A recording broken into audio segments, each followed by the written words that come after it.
السلام علیکم ورحمۃ اللہ وبرکاتہ۔ رمضان کا آخری عشرہ اللہ تعالیٰ نے لیلۃ القدر کو ان 5 راتوں میں چھپایا ہوا ہے۔ پہلے یہ تعیین کے ساتھ مقرر ہو کر آ رہی تھی۔ آپس کے جھگڑے ایسی نحوست ہیں کہ آپ خیمے سے باہر آئے، 2 صحابہ آپس میں ان کی کوئی تلخی ہوگی، ان کی آوازیں اونچی ہوں گی، جھگڑا بڑھ گیا تو آپ نے باہر تشریف لا کے فرمایا کہ میرے اللہ نے مجھے شب قدر بتا دی تھی کہ فلاں رات ہوا کرے گی، لیکن تم لوگوں کے جھگڑے کی وجہ سے اللہ تعالیٰ نے اس کو اٹھا لیا اور چھپا دیا، اور اب تم اسے طاق راتوں میں تلاش کرو، 21 میں، 23 میں، 25 میں، 27 میں، 29 میں اس کو تم تلاش کرو۔ آپس کا اختلاف صحابہ کا تھا، 2 صحابی آپس میں کس بات پہ الجھ گئے پتہ کوئی نہیں۔ بظاہر تو وہ ایک تعیین اور ایک مقرر عدد، مقرر رات اٹھ گئی، لیکن یہ بہت بڑی خیر ہوئی۔ اگر یہ رات متعین ہوتی کہ 21 کی رات شب قدر ہوا کرے گی، یا 27 یا 23 یا 25 یا 29، اور آنے والے زمانے میں غفلت تو ہونی تھی، جہالت بھی ہونی تھی، نافرمانی بھی ہونی تھی۔ رات متعین ہو، لوگوں کو پتہ ہو آج شب قدر ہے، پھر لوگ نافرمانی کرتے تو نقد عذاب آتا۔ تو اللہ تعالیٰ نے اس چھپانے میں بھی اپنی رحمت کو شامل حال کیا۔ جب ایک آدمی شراب پی رہا ہے، اسے پتہ ہی نہیں شب قدر، کسی کو بھی نہیں پتہ کہ آج ہے۔ ہم تو 5 راتیں چھوٹی انشاءاللہ جاگ کے، آپ تو ویسے ہی علم میں مصروف ہیں، تو چلو آپ کی برکت سے ایک حدیث بھی یاد آ گئی۔ ابو ہریرہ رضی اللہ تعالیٰ عنہ فرماتے ہیں مدارست العلم ساعتاً، دارس یدارس، ایک دوسرے کے ساتھ علمی محاورہ کرنا، یا جس کو آپ تکرار کہتے ہیں، مدارست العلم ساعتاً خیر من احیاء لیلۃ القدر عند الحجر الاسود۔ اللہ اکبر، تم تو بڑے مالدار ہو یار، ہیں ماشاءاللہ۔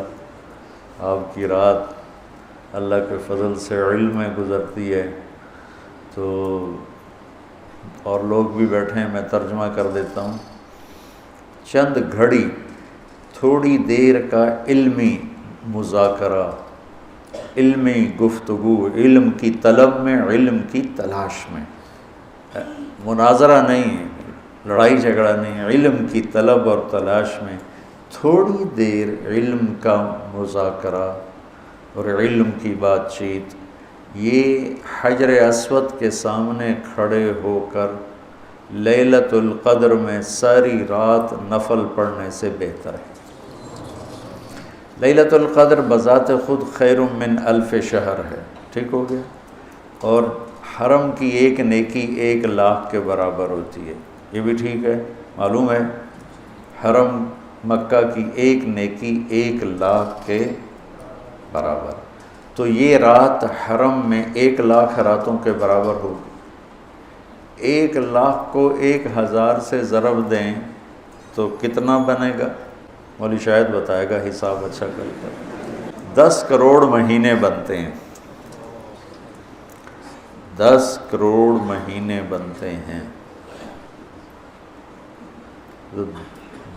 10 کروڑ مہینوں کے سال بناؤ، لاکھوں سال بنتے ہیں، ہزاروں سال بنتے ہیں۔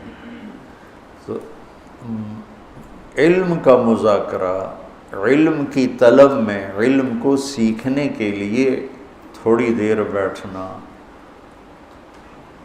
وہ حجر اسود کے سامنے لیلۃ القدر میں ساری رات نفل پڑھنے سے بہتر ہے۔ یہ تو ہو گیا عام دنوں میں۔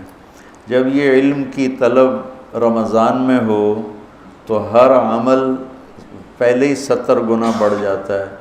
فرض علم کی طلب تو فرض ہے، تو فرض 70 گنا ہو جاتا ہے، نفل فرض بن جاتا ہے، تو اس کو ملٹیپلائی کرنے کے لیے کوئی کمپیوٹر بھی کام نہیں دے گا۔ یہ آپ اللہ کے فضل سے آپ کی ساری ہم نے 25 کو چھٹی رکھی ہے، 2 راتیں گھر جا کے جاگ لینا، ایک 27 کی ایک 29 کی، تو انشاءاللہ تو اب ویسے بھی آج کل راتیں چھوٹی ہیں، تو یقیناً ایک رات تو ہوگی اس میں، 5 راتیں اگر ہم جاگ لیتے ہیں یقیناً ایک رات اس میں شب قدر ہے۔ تو اللہ کے نبی شد المیزر ان آخری عشرے میں خوب محنت فرماتے، کمر کس لیتے، اور ساری زندگی اعتکاف بیٹھے۔ آپ نے کبھی اعتکاف نہیں چھوڑا، فتح مکہ پہ چھوٹا لیکن شوال میں آ کے بیٹھے، 1 مہینہ پورا اعتکاف کیا، پھر 20 دن کیا، پھر 10 دن، پھر 9 رمضان میرے نبی کو ملے، 9 رمضان۔ تو ایک میں اعتکاف چھوٹا اور باقی میں آپ نے مسلسل اعتکاف فرمایا۔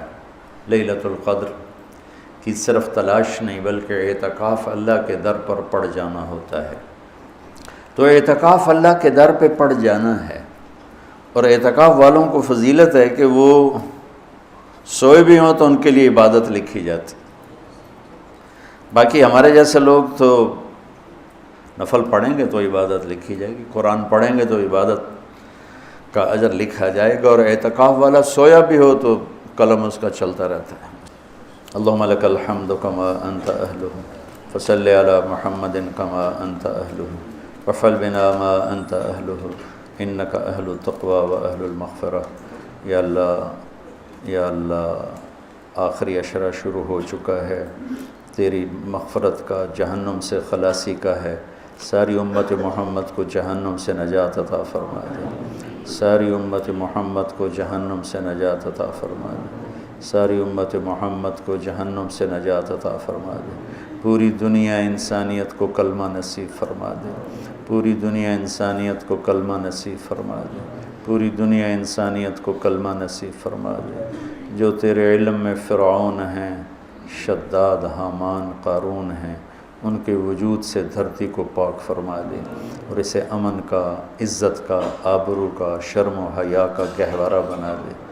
پورا عالم بے حیائی کی لپیٹ میں ہے، کفر کی لپیٹ میں ہے، میرے مولا اسے تو حیا کی چادر پہنا دے، ایمان کا نور عطا فرما دے۔ یا اللہ تیرے بندے جتنے اعتکاف میں بیٹھ چکے ہیں ان سب کے اعتکاف کو قبول فرما اور ذریعہ ہدایت فرما۔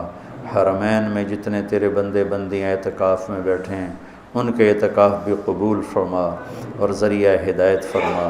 یا اللہ تو ہماری یہ چھوٹی سی ایک کاوش، ایک حقیر سی کوشش، اسے بھی یا اللہ قبول فرما اور اسے ذریعہ ہدایت بنا۔ یہ قرآن سے ہمارے دلوں کو جوڑ دے، سیرت سے ہمارے دلوں کو جوڑ دے۔ یا اللہ اپنے محبوب کی مبارک زندگی ہمارے سامنے کھلی کی کتاب کی طرح کر دے، اور ہر عمل کو اپنے محبوب کے یا اللہ نور کی روشنی میں دیکھنے کی توفیق عطا فرما۔ پوری امت میں یا اللہ سیرت حاوی فرما، پوری امت میں یا اللہ اپنے محبوب والے اخلاق زندہ فرما، بد اخلاقی سے ہماری حفاظت فرما۔ میرے دیس کو چوری ڈاکے سے بچا، ظلم و ستم سے بچا، قتل و غارت سے بچا، جھوٹ فراڈ سے بچا، سود اور رشوت سے بچا، یا اللہ ملاوٹ اور کھوٹ سے بچا۔ یا اللہ میرے دیس سے تو بدکاری کے اڈے ختم فرما، شراب کے اڈے ختم فرما، جوئے کے اڈے ختم فرما۔ یا اللہ آنے والی حکومت نیک دل رحم دل لوگوں کی نصیب فرما۔ ہمیں یا اللہ ایسے لوگوں کے حوالے نہ فرما جو بددیانت ہوں، جو دھوکے باز ہوں، جو مفاد پرست ہوں۔ ہمیں ایسے لوگوں کے حوالے فرما جو ملک کے، قوم کے، عوام کے خیر خواہ ہوں، ان کے درد کو اپنا درد سمجھیں اور ہمارے غم کو اپنا غم سمجھیں، ہمارے دکھ کو اپنا دکھ سمجھیں۔ ہمیں ایسے نیک لوگ نصیب فرما۔